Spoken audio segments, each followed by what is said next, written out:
अस्सलामुअलैकुम, this is me Faiza Riaz. Program face to face में आपको खुशामदीद कहते हैं और पूरी कौम को मुबारक हो। एक तो पेट्रोल जो महंगा होने जा रहा है, इस पर आगे चल के प्रोग्राम में बहुत डिटेल डिस्कशन करेंगे और इसके साथ साथ आपको रिलीफ कौन कौन सी सूबाई हुकूमतें दे रही हैं, लेकिन इसकी वजह क्या है? इसकी वजह यह है कि जो रीसेंट ईरान वॉर है, जिसमें अमेरिका जितने बड़े, बल्कि अमेरिका क्या, अमेरिकन पब्लिक तो ऑलरेडी ट्रंप के अगेंस्ट है। डोनाल्ड ट्रंप कितने भी बड़े दावे कर ले, अपनी आवाम को खिताब करते हुए बता दे कि सिर्फ 2 हफ्ते 4 हफ्ते की बात है और उसके बाद फैसला, हमने नेवी तबाह कर दी, हमने उनका एयर डिफेंस सिस्टम तबाह कर दिया, लेकिन हकीकत में क्या है कि उनका जेराल्ड खुद जख्मी होकर वापस भाग गया। जो भी एयरक्राफ्ट कैरियर लेकर आए थे, फिर वो अब्राहम लिंकन हो या फिर कोई उनकी लेटेस्ट टेक्नोलॉजी हो, इवन स्टेल्थ टेक्नोलॉजी F-35 जो उनके तैयारे हैं वो तबाह हुए। ईरान ने उन तक की वीडियोस शेयर कर दी हैं। तो अवाम बेवकूफ़ नहीं है, पूरी दुनिया बेवकूफ़ नहीं है और नेटो फोर्सेस भी इस वक्त डोनाल्ड ट्रंप के खिलाफ है। पूरा यूरोप खुद ईरान से अपने बिहाफ पे बात करने को तैयार है और डोनाल्ड ट्रंप का साथ नहीं दे रहा है। तो यहीं से हम अपने प्रोग्राम का आगाज़ करते हैं। एयर मार्शल एजाज मेमन साहब ने हमें प्रोग्राम में ज्वाइन किया है।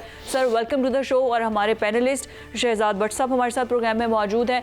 मैं सबसे पहले एजाज साहब आपकी तरफ आऊँगी कि इस वक्त जो डोनाल्ड ट्रंप अवाम से अपनी खिताब करके बातें कर रहा है और कह रहा है 2 हफ्ते 3 हफ्ते की बात है, आबना हरमस पे भी हमारा कंट्रोल होगा, हम ईरान को पत्थर के दौर में वापस भेज देंगे, लेकिन ऑन दी रियलिटी में ये है कि उसकी अपनी गवर्नमेंट, उसके अपने वजीर, उसकी अपनी कैबिनेट, ऑपोजिशन तो कैमला हैरिस की गुफ्तगू आई एम श्योर आपने सुनी होगी, वो सब उसके अगेंस्ट है। तो इस टाइम पे डोनाल्ड ट्रंप की अगली चाल क्या हो सकती है? ईरान को तो हम आगे चल कर डिस्कस करेंगे। जी, बिस्मिल्लाहिर्रहमानिर्रहीम।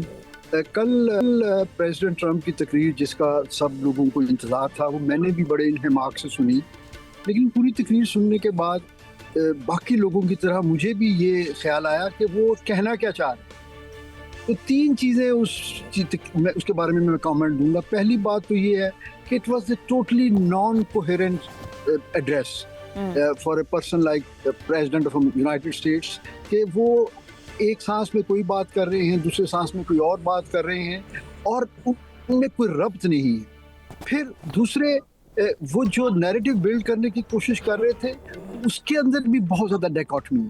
एक तरफ वो ये कह रहे हैं कि हम जो है, हमें किसी की ज़रूरत नहीं है, हमें अपना हुर्मस की ज़रूरत नहीं है, हम तो आइए हमारा तेल ख़रीदिए, हम तो खुद कफ़ील हैं, हम तो बेचने के लिए हमारे पास वाफर मिक़दार में तेल है। और फिर वो ये दावा करते हैं और वादा करते हैं कि हम चूँकि बड़े कंफर्टेबल हैं जंग में, तो हम अपनी मर्ज़ी से एक 2 हफ्तों के बाद हम चाहें तो आज भी ख़त्म कर सकते हैं, लेकिन हम चाह रहे हैं कि ज़रा थोड़े दिन और इसको चला दें।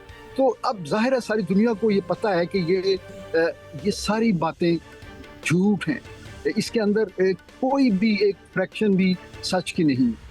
ये तो उनकी अपनी कैबिनेट को आई गेस पता है, तभी तो इनके फौजी बगावतें भी शुरू हो रही हैं। बट मैं एयर मार्शल साहब आपसे स्पेसिफिकली जो अमेरिकन टेक्नोलॉजी है, जैसे F-35 है, स्टेल्थ टेक्नोलॉजी है, उनके ड्रोन्स हैं, उसके रडार सिस्टम, आयरन डोम हो गया, फिर एरोस्पेस कुछ भी है, आई थिंक वो ज़्यादा ब्रीफली आप हमें समझा सकते हैं कि उनकी हर टेक्नोलॉजी को ईरान इस टाइम फेल कर चुका है।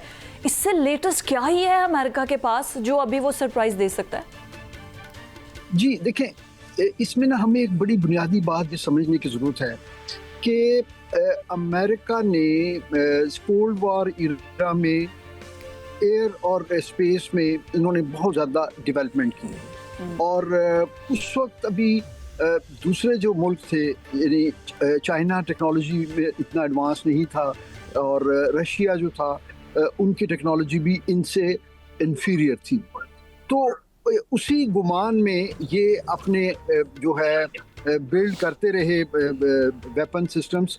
और फिर जब 1990 गल्फ वॉर में इन्होंने एक टोटल एयर पावर की डेमोन्स्ट्रेशन जो है ना की, तो उसमें इनको अपने जो यूएस एयर फोर्स और मरीन्स के कैपेबिलिटीज़ पे इनको बहुत ज़्यादा एतमाद हो गया और एक एग्जैजरेटेड सेंस ऑफ प्राइड आ गया। लेकिन वो ये बात भूल जाते हैं कि फर्स्ट गल्फ वॉर से लेके अब तक, इस जंग से पहले तक, उन्होंने जितनी जंगें लड़ी वो एकतरफा जंगें थी। किसी मुल्क ने उनको कोई रेजिस्टेंस ही नहीं दी। उन्होंने इराक पे मैसिव बमबारी की, उनके लीडर्स जो है पकड़ा, मारा, उसके बाद उन्होंने वहाँ पे कमांड एंड कंट्रोल सेंटर पे मैसिव बॉम्बिंग की। तो चूंकि कोई रेजिस्टेंस ही नहीं थी तो इनके सिस्टम्स के अपने दिफा और उनकी जो सेल्फ प्रोटेक्शन थी वो कभी चैलेंज ही नहीं हुई।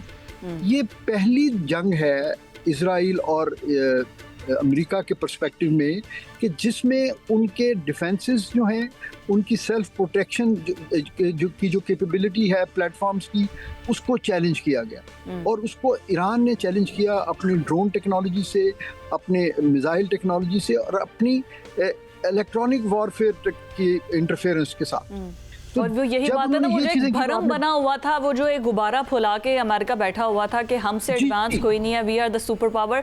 आई थिंक वो भरम अब टूट गया है इस जंग में। अभी तक इसका नतीजा नहीं आया लेकिन भरम टूट चुका है। मैं मलिक साहब आती हूँ, भट्ट साहब को भी शामिल गुफ्तगू कर लूँ, मैं आपके पास आती हूँ। भट्ट साहब, अभी जैसे हम बात कर रहे हैं अमेरिकन भरम की, आई थिंक उसकी सबसे अच्छी एग्जाम्पल तो यही है कि पूरी टेक्नोलॉजी, पैसा, पावर, हर चीज़ होने के बावजूद भी आबनाए हुर्मुज़ अभी तक ईरान के कंट्रोल में, और वो कह रहे हैं कि ये हमारे कंट्रोल में ही रहेंगे जितनी मर्जी अमेरिका कोशिश कर ले।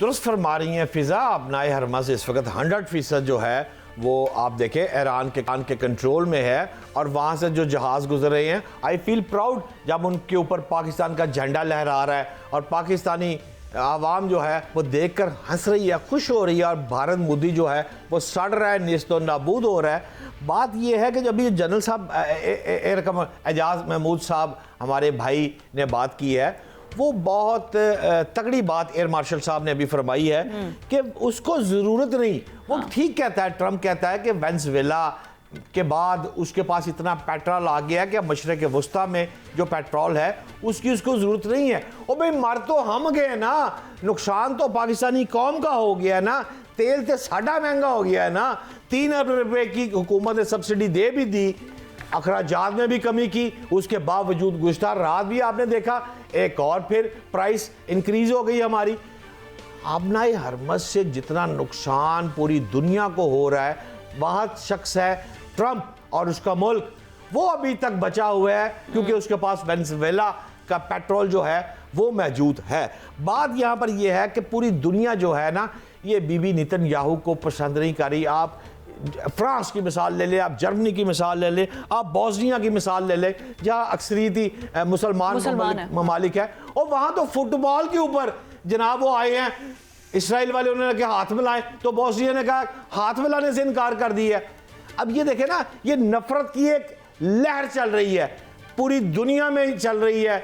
अमेरिका के लिए, इसराइल के लिए ये पहले नहीं थी, अब नेटो शेटो सब खत्म, अब एक नया ऑर्डर आ रहा है। लेकिन किबला मोहतरम एजाज महमूद भाई, आप हमसे ज़्यादा जानते हैं, आप हमें आसान ज़बान में बता दें कि अब जो ईरान अमेरिका जंग है, इसका मंतकी अंजाम आपको क्या लग रहा है? अभी ये और लंबी जा रही है। वो कहता है जी मैं पत्थर के ज़माने में भिजवा दूंगा। यार ये पत्थर का ज़माना क्या है? एटम बम मार देगा, क्या करेगा पत्थर का ज़माना? एलैबोरेट करें ज़रा मेरी आवाम के लिए आसान ज़बान में एजाज महमूद साहब। जी भट्ट साहब, बहुत शुक्रिया। देखें, बात ये है कि हर जंग का ना कोई मकसद होता है। इस जंग का कोई मकसद ही नहीं था। यानी इन्होंने दो बातें की कि जी हम रजीम चेंज करेंगे, दूसरी बात की हम उनकी जो न्यूक्लियर कैपेबिलिटी है उसको ख़त्म करेंगे। तो न्यूक्लियर कैपेबिलिटी को तो आपने पिछले साल जून में भी दावा किया था कि हमने ख़त्म कर दी है। न्यूक्लियर कैपेबिलिटी तो ईरान के जो शहीद सुप्रीम लीडर थे वो कहते हैं हमने फतवा दे दिया कि हमें ज़रूरत ही नहीं है। तो एक ऐसी चीज़ जिसका वजूद ही नहीं है, आप उसको जो है तबाह करने के लिए आए हैं, तो फिर आप क्या करना चाहते हैं? अब आप ये देखिए कि जंग के 5वें हफ्ते में सूरत हाल ये है कि जो असल मकासद थे वो तो दुनिया भूल गई। अब आबनाए हुर्मुज़ तो जंग से पहले खुली थी, ईरान पे पाबंदियां थी। ईरान उस वक्त तकरीबन जो है वो $47 का चोरी छुपे दूसरे मुल्कों के नाम के ऊपर एलसीज खुलती थी तो वो तेल बेचता था। अब उस आबनाए हुर्मुज़ में जिसमें सारी दुनिया की सी लाइन ऑफ कम्युनिकेशन खुली थी, अब वो बंद हो गई हैं। तो यानी ये जंग अपना हुर्मुज़ की तो शुरू नहीं हुई सर, थी। जो सीआईए की लेकिन रिपोर्ट है, अब आई एम श्योर आपने वो भी देखी होगी, वो कह रहे हैं कि अभी भी ईरान के पास टेक्नोलॉजी मौजूद है। ये जो 2-4 हफ्तों की बात कर रहे हैं, ये ड्रामाई अंदाज कुछ भी ले सकता है, चाहे ट्रम्प जितने भी, ये सीआईए की इंटेलिजेंस ऑफिसर्स रिपोर्ट दे रहे हैं। जी बिल्कुल। और अगर इन्होंने हमाकत की कि बूट्स ऑन, देखिए उनके पास 3 ऑप्शंस हैं। एक ये है कि वो सच बोलें, अपनी शिकस्त को जरा माइल्ड करके बयान करें, या और जंग से निकल जाएं। कोई बेइज्जती होगी, लेकिन Aahista Aahista, after all Vietnam से भी तो गए थे 20 साल, अफगानिस्तान में भी तो खाक छानते हुए गए। क्या हुआ, किसी को फांसी लगी अमेरिका में? क्या आपने 20 साल में वहाँ पे क्या निकाला? ठीक है ना। तो इसी तरह यहाँ से भी चले जाएंगे तो लोग भूल जाएंगे, अगर वहाँ पे महंगाई ना हुई, बेरोजगारी ना हुई। क्योंकि अमेरिकन अवाम जो है ना, उनको दुनिया से कोई गरज नहीं होती। उनको सिर्फ अपनी हेल्थ केयर, अपने रोजगार से और अपनी कंफर्ट से उनको गरज है। उनकी बला से कि दुनिया में क्या हो। बाकी दुनिया, थर्ड वर्ल्ड, उनके लिए एक आम एवरेज अमेरिकन के लिए एग्जिस्ट ही नहीं करती। उनको नक्शे पे पता भी नहीं होगा कि ये अपना हुर्मुज़ कहाँ पे। लेकिन अब ये एहतराम एजाज महमूद भाई, फिजा मेरा ख्याल है ब्रेक पे जा रही है, तो मैं जाते जाते ये पाक जो जंग चल रही है, पाक अफगानिस्तान की, एक आपसे शार्प सवाल जरूर पूछना चाहूँगा। इस वक्त मेरे मुल्क का भी बताएं, अमेरिका की लड़ाई हो रही है ईरान के साथ, यहाँ तक तो मुझे समझ आती है। एजाज साहब, क्या पाकिस्तान और अफगानिस्तान का इस वक्त क्या हाल है जंग की, मेरी आवाम जानना चाहती है, कुछ रहनुमाई फरमाए। आपने गौर किया कि बनू में खुदकश धमाका कल भी हुआ है, और थाना डोमेल की हदूद में, वहाँ पर हमारे प्राइम मिनिस्टर प्रेसिडेंट ने भी खिताब किया है, लेकिन वहाँ का सीएम ने कोई रद्द-ए-अमल नहीं दिया। तो क्या ऐसा होता है? क्या चल रहा है केपी के हुकूमत में? कैसे जंग लड़ी जा रही है? आवाम परेशान है, कुछ रहनुमाई फरमाएं।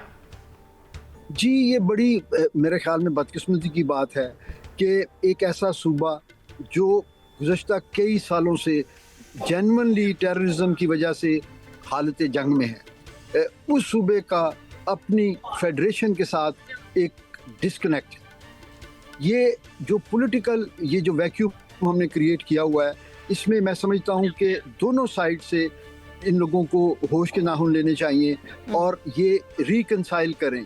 क्योंकि इसके बगैर दुश्मन तो चाहता है, ये दुश्मन अफगानिस्तान की सूरत में प्रॉक्सी हो या भारत की सूरत में खुला दुश्मन हो, वो तो चाहता है कि आपके घर में भाई भाई से लड़े।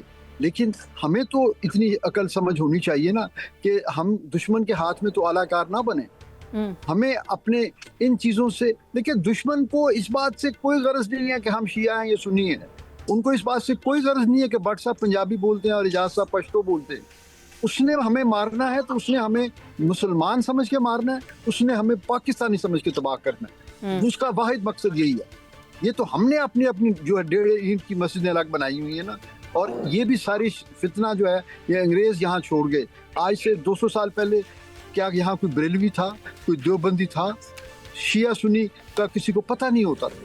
ऐसे ही है। ये सारी फॉल्ट लाइंस क्रिएट की गई हैं, ये क्रिएट की गई है ताकि हम लोग कभी वो ताकत गेन ना कर सकें। लेकिन यार मार्शल साहब, आपने बिल्कुल दुरुस्त फरमाया है कि ये अपने ब्रदर इस्लामी ममालिक को पता होना चाहिए ना कि वो क्यों दुश्मन के हाथ का आला कार बना, यानी कि इंडिया की कहने पे क्यों सारी बातें चल रहा है। हमें एक ब्रेक पर जाना है, उसके बाद वापस आते हैं। तो ईरान के अंदर क्या सिचुएशन है, वहाँ के सहाफ़ी हमारे साथ मौजूद होंगे। Stay with us. ब्रेक के बाद आपको खुशामदीद कहते हैं। डोनाल्ड ट्रंप तो ये ऐलान करके चलते बने कि मैं ईरान को पत्थर के दौर में वापस भेज दूंगा और ऐसा कर दूंगा और वैसा कर दूंगा, और फिर कर दिया कि हमने पूरी की पूरी ईरानी डिफेंस सिस्टम को तबाह बर्बाद कर दिया। But still on ground situation ये है कि ईरान के अंदर अभी भी लोग सपोर्ट कर रहे हैं उनकी रजीम को, उनकी गवर्नमेंट को। आबनाए हुर्मुज़ अभी भी ईरान के कंट्रोल में है, और वो ये कहते हैं कि हमें जब तक कोई थर्ड पार्टी गारंटी नहीं देगी तब तक हमें अमेरिका कितने भी मुज़ाकरात की टेबल पर बिठा ले, दावे कर ले, 15 पॉइंट्स दे दे, 20 पॉइंट्स दे दे, जब तक कोई बीच में ऐसा नहीं होगा कि हमें मुकम्मल यकीन दहानी करवाई जाए, तब तक जंग ख़त्म नहीं होगी।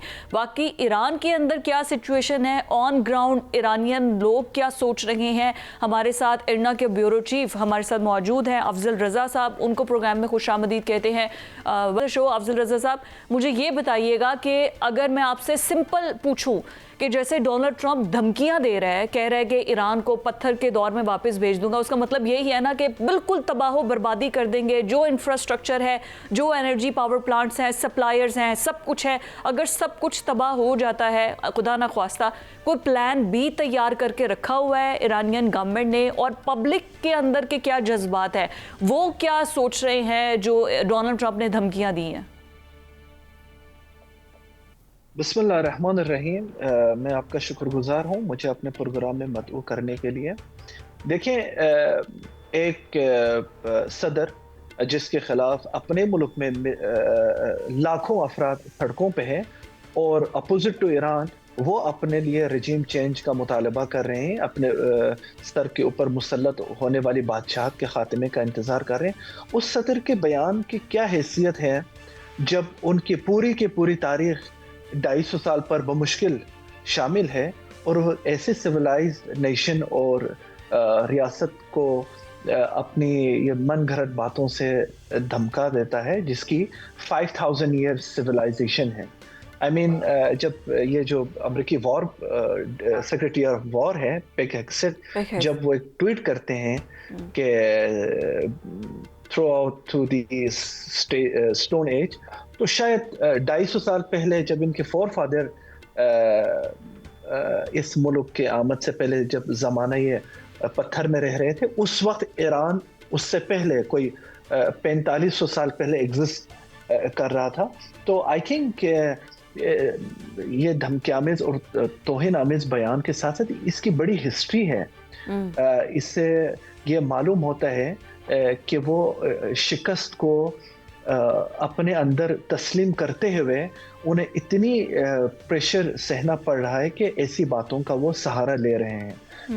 ईरानी कौम ना इनको अहम समझते, ना इनकी हैसियत समझते कि इनको रिस्पॉन्ड दे दें, लेकिन ज़रूर दुश्मन की तरफ से जो जारहियत हो रही है, अभी भी 5 वीक्स होने वाली हैं जारहियत को, और दुश्मन ने जो खित्ते में इस्तेमाल कर रहे हैं ईरानी सिविल इंफ्रास्ट्रक्चर को तबाह करने के लिए, उनका एक मुंह तोड़ जवाब का सिलसिला जारी है। अफजल, जिस तरीके से ये दावा कर रहे हैं डोनाल्ड ट्रंप के हमने इस्फहान को और तेहरान को मुकम्मल तौर पर तबाह कर दिया है, वहाँ पर अब कुछ भी नहीं बचा है, हमने उनका एयर डिफेंस सिस्टम ख़त्म कर दिया है, आप तो अपनी आंखों से सब देखते होंगे, क्या वाकई सब इंफ्रास्ट्रक्चर तबाह है? तमाम घरों को, रिहायशी इलाकों को भी टारगेट किया गया है?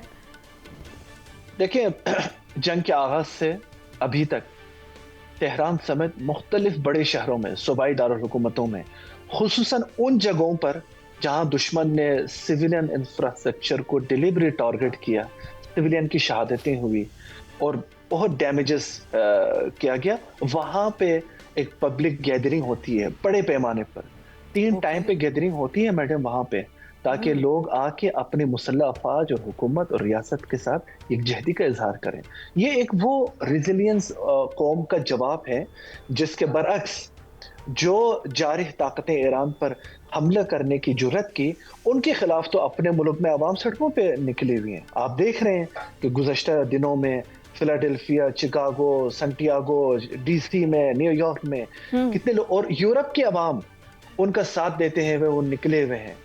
और मैं समझता हूँ ईरान अपनी ये अपर हैंड को जारी रखते हुए और इंटरनल सपोर्ट, अपने मुसल्लह अफवाज की ताकत और बैनुल अक़वामी जो पब्लिक ओपिनियन है, वो इसके साथ इन चीज़ों की मदद से इस जंग का जो फेट है, इसका अंजाम है, इसका डिसीजन लेने वाली सिर्फ ईरानी कौम है।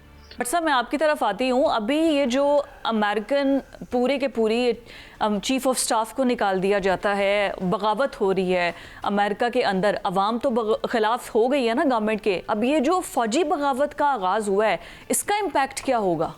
देखिए फिजा, 2 ज़लज़ले आए हैं, बहुत बड़े ज़लज़ले। एक ज़लज़ला आया पाकिस्तान में, उस पाकिस्तान का जो ज़लज़ला आया, हमारा पेट्रोल इतनी प्राइस अप हो गई है कि हमारे बस से हम तो मर गए हैं, हमारे बस में नहीं रहा कि इतनी पेट्रोल प्राइस ज़्यादा हो गई है। ये पहला ज़लज़ला पाकिस्तान में है।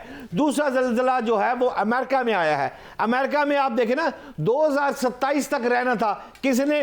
रैंडी जॉर्ज ने, जो उनके फौज का सरबराह है। ये वो शख्स है जो ईरान के हमारे शहीदों को सुपुर्द खुदा किया करता था।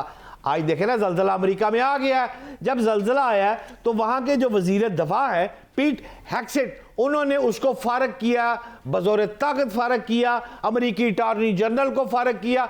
ओ भाई क्यों किया? मशरक़ वुस्ता में जंग लगी हुई है, जंग की हालत में कभी आर्मी चीफ, अटॉर्नी जनरल, ये लोग फायर होते हैं? नो, नेवर, कभी नहीं। ये तभी होते होंगे कि जब आपस में इख्तलाफात पैदा होते हैं। अमेरिका में इस वक्त इख्तलाफात पैदा हो चुके हैं, ये कोई महज इत्तेफाक नहीं है कि रूटीन में आपने उसको फायर कर दिया। मेरे ख्याल में ये जो जनरल साहब थे, ये एग्रेसिव पॉलिसी के साथ अलाइन नहीं कर रहा था। जो ट्रंप का ख्याल था, जो ट्रंप की सोच है, जिस ट्रंप फौजी एक्शन के बारे में सोच रहा है, वो असल में अब अपनी टीम फिजा लाना चाह रहा है। हाँ। और अपनी टीम के साथ वो खेलना चाह रहा है, क्योंकि तारीख बताती है, हमें, हमने पढ़ा है। बट साहब अपनी टीम या फिर नेतन्याहू की टीम? नहीं, नेतन्याहू तो उसका बेबी है ना, उसको गोद में, उसका नाम देखे ना। हमारे यहाँ लाहौर में अफजल भाई, मैं आपको बताता हूँ, बहुत मशहूर थी बेंजामिन सिस्टर। वो गाना बहुत अच्छा गाती थी, 3 बहनें थी, तो बेंजामिन सिस्टर हमारे यहाँ गुलकारा थी। तो नेतन्याहू जो है उसको अपने आप को बीबी कहता है। हमारे यहाँ बीबी खातून को कहते हैं, जिसको कहते हैं ना बेबी बेबी बेबी, हाँ मामा, हाँ मामा। तो ये बेबी नेतन्याहू की बात फिजा कर रही है। अच्छा, मैं अर्ज कर रहा था कि जनाब, अगर हमने जो पढ़ा है, हमने जो देखा है कि जंगों में होता क्या है, जंगों में जंगें जीती और हारी जाती हैं वो एक टेबल पर, एक कमरे के अंदर बैठ के बाज़ाब्ता लड़ी जा रही है। और मैं समझता हूं वाशिंगटन में जो खेल शुरू हो चुका है वो जंग का इख्तिताम की सूरत में हो रहा है, और वहीं आके लड़ाई हुई है। उस लड़ाई में ही आर्मी चीफ साहब फायर हुए हैं। लेकिन हमारे अफजल भाई चूंकि साथ है, मैं इनसे ये जानना चाहता हूं कि अफजल भाई, ये एडमिनिस्ट्रेटिव चेंज आई है, ये वाज़िया इशारा है कि डोनाल्ड ट्रंप अब अपनी फौज को वॉर डॉक्ट्राइन की तरफ किस तरह लेके आ रहा है? क्योंकि इसको आसान बात मत लीजिएगा कि उनका सिपा सलार जो है खुद तो उड़ा के उन्होंने कमरे से थप्पड़ मार के कमरे से बाहर निकाल दिया। लेकिन सवाल यह है कि क्या आप देख रहे हैं कि आने वाले दिनों में काइनेटिक मूव जो है वो ईरान के साथ होने वाली है? आप इसको इजी तो नहीं ले रहे मोहतरम अफजल भाई? देखिए, ये तो सिर्फ शुरुआत है। जो कंट्रोवर्सी चल रही है with in the American administration, ये वो लोग हैं जो कि ट्रंप को वार्न किया था कि आप ईरान को अंडर एस्टिमेट मत करें। और न सिर्फ ये 3 या 2 मिलिट्री ऑफिशियल, बल्कि पेंटागन में जो सीनियर ऑफिशियल है, टेक्निकल जो सपोर्ट उनकी टीम है, उन्होंने भी 1 हफ्ता 10 दिन पहले जो सीनियर ऑफिशियल हैं जो कि वर्कआउट करते हैं एक्सटर्नल ऑपरेशन को, जो कि पेंटागन को अपने असेसमेंट, फाइनल असेसमेंट देते हैं, उनकी जो so called secretary of war है, फिर जाके वो प्रेसिडेंट के टेबल पे रखते हैं। वो भी सेक्रेटरी ऑफ डिफेंस को रिसेंटली ये वार्न किया था, ये जो ऑप्शन है so called boots on the ground and using against the Iranian soil, ये बहुत बड़ी ब्लेंडर होगी दी ऑपरेशन एपिक फ्यूरी के बाद। तो मैं नहीं समझता डोनाल्ड ट्रंप साहब ये अपने मुल्की मफाद के लिए किए हों। ज़रूर वो चाहते हैं कि ऐसे एलिमेंट्स को लाया जाए, क्योंकि इनको ना के सुनने की आदत नहीं है, सबको हाँ करवाने की जो आदत पड़ी है इनको। तो मैं समझता हूँ जो टीम रिशफल इन्होंने बल्कि ज़बरदस्ती से निकालना और अपने ही हम ख्याल लोगों को लाना, ये शायद किसी और कॉन्स्पिरेसी चलाने के लिए कोई बिगिनिंग कदम हो। लेकिन जैसे भी हो, ईरान किसी भी सिनेरियो, इस जंग से भी बढ़कर किसी भी सिनेरियो को फेस करने के लिए तैयार है। अफजल भाई, वो तो ये भी कहते हैं कि ईरान बट गया है। आधे अफराद कह रहे हैं कि आपस में सुलह सफाई होनी चाहिए अमेरिका के साथ, आधे अफराद कह रहे हैं कि जंग होनी चाहिए। तो ईरान तकसीम हो चुका है, उनका तो ये दावा है। आपकी क्या राय है? आप ग्राउंड पे खड़े हैं। देखें, अमेरिकी लीडरशिप को चाहिए अपने ही अनग्राउंड जो हो रही सिचुएशन वो देख लें, और अपने ही जो बड़े पावरफुल सैटेलाइट है वो ज़रा ईरान के शहरों के ऊपर ज़रा मॉनिटर भी करें, कि अवाम वहाँ पे वो लोग खड़े हैं जिनको ये प्रेसिडेंट ट्रम्प ने वादा दिया था कि help in way, On the way. और आपके लिए मदद अपने राह में है। और वो मदद हम देख रहे हैं कि वो स्टूडेंट को मार रहे हैं, जो ब्रिजेस है वो मार रहे हैं, लेकिन वो जो अवाम आजकल ईरान की सड़कों पर बैठी हुई है एक बहुत बड़ी इज्तिमा की शक्ल में, वो तो अपने ही मुसल्लह अफवाज और लीडरशिप से यही मुतालबा कर रहे हैं और इसी पे डटे हुए हैं कि दुश्मन को मुंह तोड़ जवाब का सिलसिला जारी रखना चाहिए। बिल्कुल ठीक हो गया, बहुत शुक्रिया। अफजल रजा हमारे साथ मौजूद थे। ही ईरान के अंदर जो ऑन ग्राउंड सिचुएशन है कि इस टाइम ईरानी अवाम जो डटी हुई है और जिस तरीके से अपनी गवर्नमेंट का साथ दे रही है, that is very important. Break पर जाना है और ब्रेक के बाद जो एक जलजिला जैसे भट्ट साहब ने बोला कि पाकिस्तानी अवाम पर गिरा है और पेट्रोल 500 रुपये लीटर तक मिल रहा है। डिटेल डिस्कशन करते हैं एक ब्रेक के बाद। ब्रेक के बाद आपको खुशामदीद कहते हैं। पाकिस्तान चाहे इस वॉर का हिस्सा नहीं है, बट अनफॉर्चुनेटली हम इस वॉर की वजह से पिस जरूर रहे हैं पूरी दुनिया की तरह। और कल जब आधी रात को एक बार फिर से पेट्रोल में इजाफा किया गया है, सादी सी बात यह है कि अब आप 1000 में सिर्फ 2 लीटर पेट्रोल ही डलवा सकते हैं। और छोटा सा मुंह बनाकर हमारे वुज़रा ने कर दिया है कि हमने बड़ी कोशिश की IMF की कि हम जो है वो आवाम को सब्सिडाइज फ्यूल दे सके, लेकिन हम क्या करते, हमने उसका बोझ जो है वो आवाम पर डाल दिया है। मुबारक हो आपको, अब आपको महंगा पेट्रोल जो है वो लेना पड़ेगा। अब इसके बाद इसके असरात क्या होंगे पूरी की पूरी इकोनॉमी पर। और ये हुकूमत को तो सिर्फ अभी भी 245 रुपए का मिल रहा है, ऊपर जितना भी है वो सब हम टैक्स दे रहे हैं, कभी पेट्रोलियम लेवी की मद में, कभी रेगुलाइजेशन की मद में, कभी हम उसकी कस्टम ड्यूटी की मद में, वो सब भी हमारी जेब से निकल रहा है। महंगा पेट्रोल होने के बावजूद भी हुकूमत को अभी भी सिर्फ 245 रुपए फी लीटर मिल रहा है। इसी पर बात करने के लिए खाकान नजीब साहब हमारे साथ मौजूद हैं। और खाकान, आपको वेलकम कहेंगे शो में। जिस तरीके से आप पॉजिटिविटी से बात करते हैं और पाकिस्तान की इकोनॉमी को लेकर आप जिस तरह बताते हैं कि ये इकदाम करें या वो करें तो बेहतर हो जाएगी, और इस तरीके से, क्या अब भी इतना महंगा फ्यूल होने के बाद भी कोई उम्मीद बची है, कोई पॉजिटिविटी को बाकी बची है? मैं हमेशा कहने की कोशिश करता हूं कि ये उम्मीद क्यों मैं बांधता हूं कि पाकिस्तान डायल इतने बड़े नहीं है जितने हम समझते हैं, क्योंकि अगर पॉलिसी साजी की क्वालिटी वो हो, सो लेट्स गो बैक। 27 फरवरी में खड़े हैं, 3 फरवरी को मेरे ट्विटर अकाउंट पे जाइए, मैंने बड़ी क्लियरली डिफाइन किया था mobility management, work place management, public sector efficiency, private sector energy efficiency, और जो ओवरऑल मैनेजमेंट है वो क्या करनी चाहिए। अगर आपने 3 तारीख से ये काम शुरू किया होता और अपनी डिमांड को कम कर दिया होता, पचे की प्राइस के बाद 10, 20, 30 बढ़ाते रहते, तो मार्च के माह में 19% लोगों ने OMCs, ऑयल मार्केटिंग कंपनी से ज्यादा तेल खरीदा, पेट्रोल और डीजल मिलाकर, पिछले मार्च से 13% ज्यादा खरीदा फरवरी से। If you make that mistake and then you come and ask me कि क्यों पाकिस्तान ठीक नहीं है, मैं बड़ा क्लियर हूं इस पे। अगर आपने ये बढ़ाते रहे होते, पीपल्स बिहेवियर डिडंट चेंज, और हमने कम्युनिकेशन ऐसी रखी, पॉलिसी मेकर्स सारे एकेडेमिया सब ने क्या रखी कि हमारा चूंकि बहुत अच्छी फॉरेन डिप्लोमेसी है, जो कि है, तो हमें तो तेल मिल रहा है, बट ये तो बताना था कि वो तेल $65 का जो MS पेट्रोल था, वो जो अभी बढ़ाया है वो $130 का लिया है। वो जो $65 का डीजल था वो $235 पर बैरल का लिया है।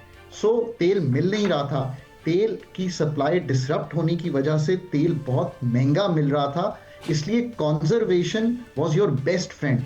इंटरनेशनल एनर्जी एजेंसी ने कहा कि जो ममालिक तेल को इंपोर्ट करते हैं उनके लिए सिर्फ demand compression is the only solution out of this. आपने 19% तेल ज्यादा इस्तेमाल कर लिया मार्च में, ऑब्वियसली आपको यहीं पे आके खड़ा होना था। फिर आप IMF की एंगेजमेंट में थे, आप ब्लैंकेट सब्सिडी में चले गए। इसका क्या मतलब है? आपने पेट्रोल को सब्सिडाइज कर दिया, डीजल को सब्सिडाइज कर दिया, लोगों को नहीं सब्सिडाइज किया।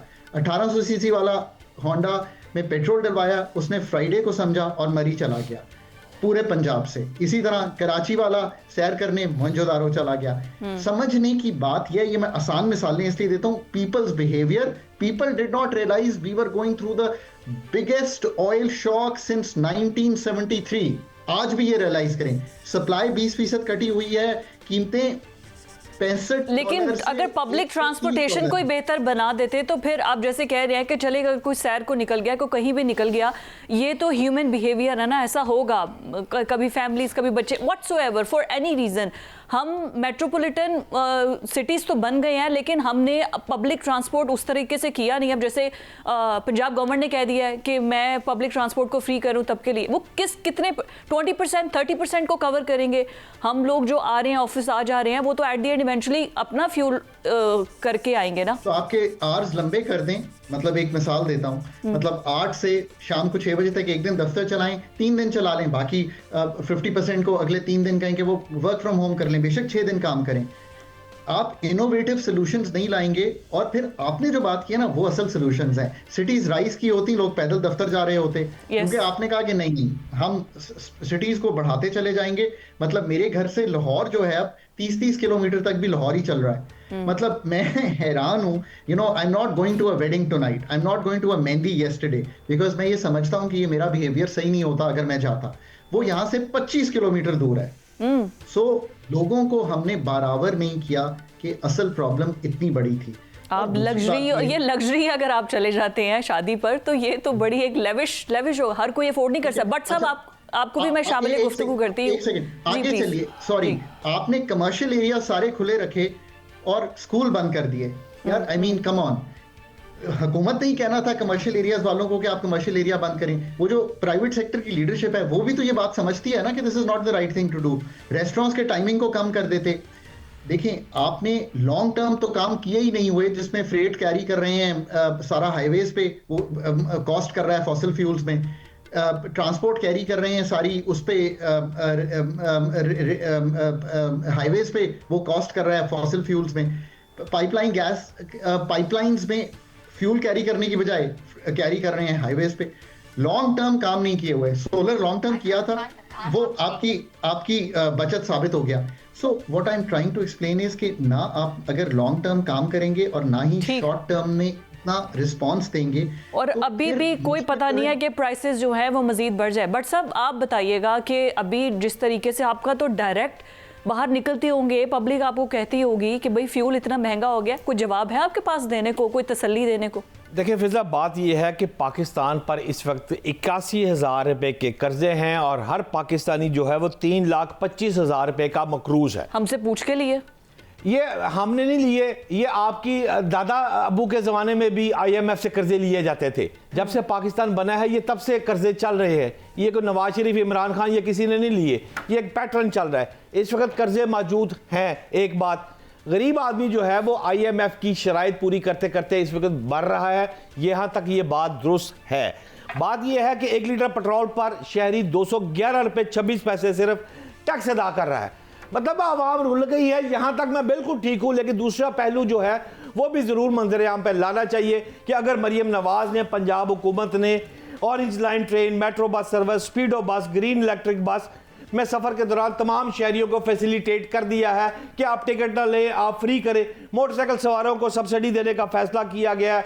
हर रजिस्टर्ड बाइक शहरी को 20 लीटर पर 100 रुपये सब्सिडी दी जाएगी। तो ये अच्छे पॉजिटिव नेगेटिव इकदाम है। लेकिन माहिर मौशियत है और हमसे ज़्यादा समझते हैं खाकान भाई। तो खाकान भाई से मैं ये जान लेता हूँ कि एक तरफ ये जो मिसाइल आकर लगा है पाकिस्तानी कौम को, ये अमेरिका से चला है और बीबी नेतन्याहू ने मारा है। वहाँ से पेट्रोल और अपना हरमस का आपको मुझसे ज़्यादा आपको इल्म है। ये जो पंजाब हुकूमत इकदाम कर रही है या सिंध हुकूमत इकदाम कर रही है, आप, मैं चाहता हूँ हुकूमत को मशवरा दे कि आप काम को हमसे ज़्यादा समझते हैं, क्या इस वक्त इन हालात में बेहतरी हो सकती है? भाई तो कम्युनिकेट करें लोगों को ताकि वो अपना बिहेवियर चेंज करें। डिमांड कंप्रेशन, पब्लिक सेक्टर की रात को लाइट्स ऑफ करें, प्राइवेट सेक्टर को कहें कि वो एनर्जी को कंज्यूम एफिशिएंटली करे। फिर ये जो बहुत अच्छी बात है, 2 व्हीलर्स को, इन सब को बिल्कुल डायरेक्ट सब्सिडी दें, ब्लैंकेट सब्सिडी से निकल जाएं।